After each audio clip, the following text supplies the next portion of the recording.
ഹരി ഓം നമസ്തേ. ശ്രീമദ് ഭഗവത്ഗീത അധ്യായം 2 ശ്ലോകം 36-37.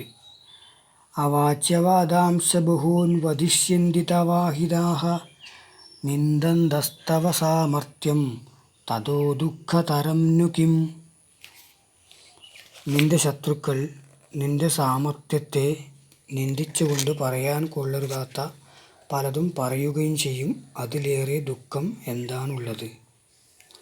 ഹതോ വാ പ്രാപ്സ്യസി സ്വർഗം ജിത്വാ വാ ഭോക്ഷ്യസേ മഹീം തസ്മാദുത്തിഷ്ഠ കൗന്ദേയ യുദ്ധായ കൃതനിശ്ചയഃ. യുദ്ധത്തിൽ നീ വധിക്കപ്പെട്ടാൽ സ്വർഗപ്രാപ്തി നേടാം, ജയിക്കുകയാണെങ്കിലോ രാജ്യത്തെ അനുഭവിക്കാം. അതുകൊണ്ട് യുദ്ധം ചെയ്യാൻ തന്നെ നിശ്ചയിച്ചിട്ട് എഴുന്നേൽക്കൂ അർജുന. അവാച്യവാദാംശ ബഹൂൻ വദിഷ്യന്തി തവാഹിതാഃ നിന്ദന്തസ്തവ സാമർത്ഥ്യം തതോ ദുഃഖതരം നു കിം. ഹതോ വാ പ്രാപ്സ്യസി സ്വർഗം ജിത്വാ വാ ഭോക്ഷ്യസേ മഹീം തസ്മാദുത്തിഷ്ഠ കൗന്ദേയ യുദ്ധായ കൃതനിശ്ചയഃ. ധന്യവാദഃ. മുണ്ടേരി ശ്രീ മഹാലക്ഷ്മി ക്ഷേത്രം, കണ്ണൂർ ജില്ല.